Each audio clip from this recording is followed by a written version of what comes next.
Hello everyone, it's Angie with Heart Wellness Coaching, and I haven't done a cooking demo in a little while, so I thought I'm about to make one of my favorite things, and why not share? So what I am making today is a Thai ground turkey, and it will go into a Thai Buddha bowl. If you follow me at all, you know Buddha bowls are probably one of my favorite meals.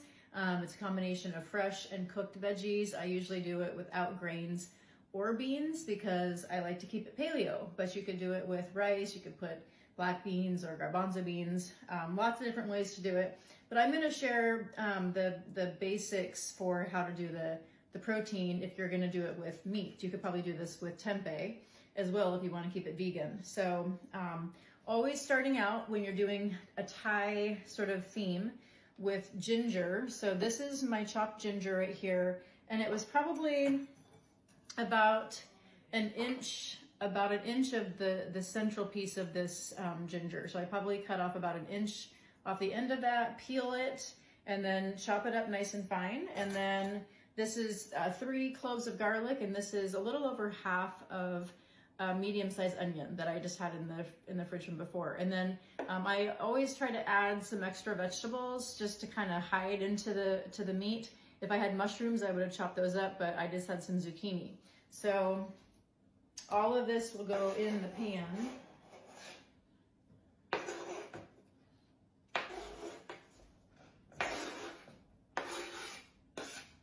I love cooking with my ceramic coated cast iron. So it's one of my favorite pans to cook with. Okay, so I will start cooking it with some coconut oil, just because I'm going with the Thai sort of vibe. So coconut oil works really well for that kind of when you're going that direction with your flavor. So I cook with avocado oil for just some sort of like the basic things.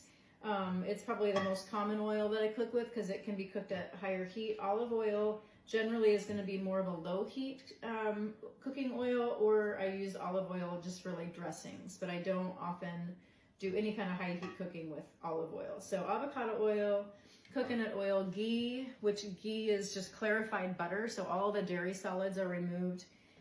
And so that can also be a good high heat oil to cook with. I think algae oil is also a good high heat oil that you can cook with. I have not bought it, but you can get it from a company called Zero Acres, and it's algae oil. So it's actually a really good oil, healthy fats, high heat, doesn't oxidize easily, which a lot of those seed oils oxidize really easily. So we really want to stay away from those like canola oil, corn oil, soybean, safflower, sunflower. They oxidize easily, and we don't want things in our body that oxidize easily because that's what ages us more quickly. It ages our skin, it ages our organs, it ages our blood vessels and causes damage to the inside of our blood vessels. So we really want to stay away from things that oxidize easily, and so yeah, sticking with healthy oils. And they are in a lot of things, so you have to be aware of what you're buying and reading labels, because those seed oils are in a lot of processed foods. And of course the processed food companies don't want us to know this. They don't want us to be aware of this fact about seed oils. So they're going to do their best to kind of hide that truth, or show you other science that supports that these polyunsaturated seed oils are good for you. But keep in mind, follow the money. Where is the money leading? And when you follow the money and you realize who benefits from what's being declared, it's pretty obvious. All right, I've got the onion, the garlic, the ginger, and the zucchini.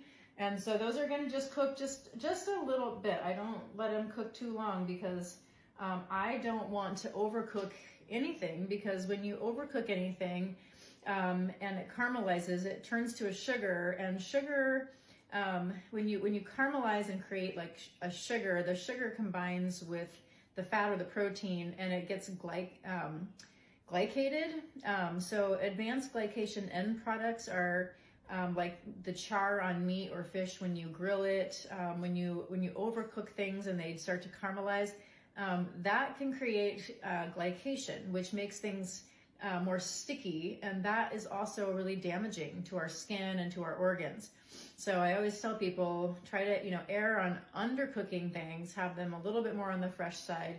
Don't char your meat, or if it gets charred, cut that part off, because these are other things that can contribute to aging. So if you care, and maybe you don't care, maybe you'd rather have those charred bits because they taste good, and that's fine. That's your choice. Just putting it out there, just providing some education. So I'm gonna go ahead and add just a little bit. So I use coconut aminos. So soy sauce has a lot of salt and it's made with wheat, so it has gluten. And I'm following a gluten-free diet because I feel better, my body feels better, everything works better when I stay away from gluten. So I keep coconut aminos in my fridge at all times. I usually have a few bottles because I forget that I have open bottles and I buy more, especially if it's on sale. So coconut aminos are common in my kitchen, and always with any kind of Asian cooking, I'm gonna use coconut aminos. And then fish sauce. So fish sauce is another really common flavor in Thai cooking. So as you can see, I don't do a lot of measuring. So with coconut amino, or with fish sauce, I am a little more careful because it can overpower your meals. So I'm gonna go about a half of a teaspoon because I don't want the whole thing to be overpowered by the taste of fish. So I can always add a little more if I need to later on. So now I've got the coconut aminos and the fish sauce in here, and I will go ahead and get the meat going so that these veggies don't overcook because they're nice and soft now. So I've got ground turkey. You could do ground beef, you could do ground pork, you could do ground chicken, you could do shrimp, you could do scallops, you could do any number of different protein options. Tempeh, if you want to do that. I have learned through the process of elimination and then listening to my body that my body does not like ground beef or ground pork very much. So I usually go with ground turkey. Based on my blood type, ground turkey is supposed to be the best meat for me, for my DNA.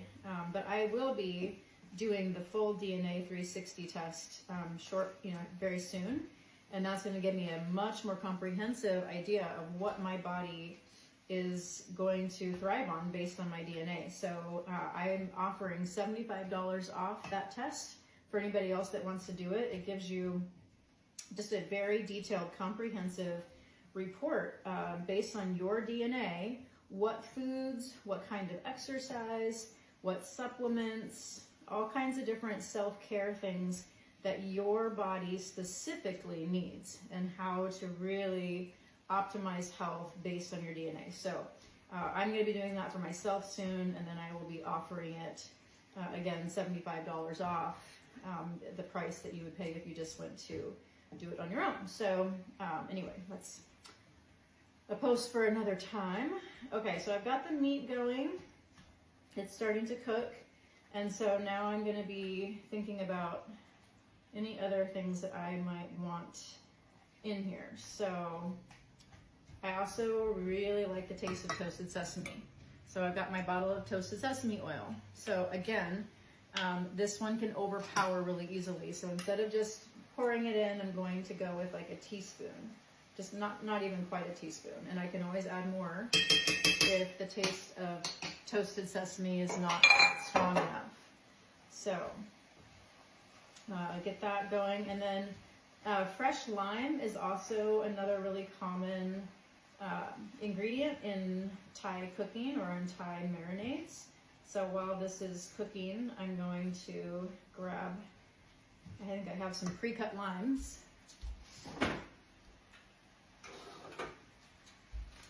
Indeed I do. So we'll just squeeze some fresh lime into here. And it's just going to taste so, so, so good.